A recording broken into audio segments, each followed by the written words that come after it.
Now, revered Daji would like to show a small video on the effects of radiation. This is what everyday life looks like for most of us. Although this scene appears to be quite harmless, all of us are being exposed to some very harmful waves. What if I told you that each of these people is carrying a time bomb without realizing just how explosive it is? Would it be scary or surprising? Maybe both. Let's assume that we can see these waves. Each of these modern electronic devices emit radiation. What would this scene look like then? Scary, isn't it? Just when you think you have a fighting chance for a long, healthy life, you realize that the device you're watching this on is in all likelihood harming you right now. Radiation can be broadly classified into two types: ionizing and non ionizing. Sources for ionizing radiation include heat or light from the sun, X rays from an X ray tube, and gamma rays from radioactive elements.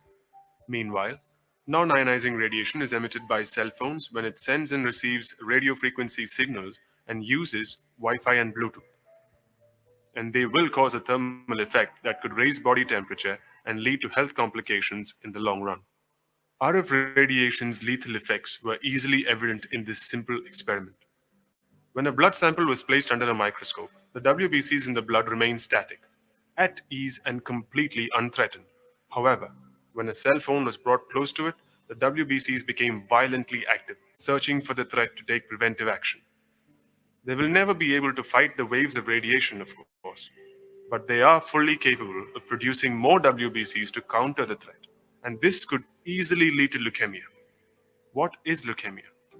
It is commonly known as the cancer of the blood cells. RF radiation is fully capable of turning your own body's defenses against you. Let us look at another experiment.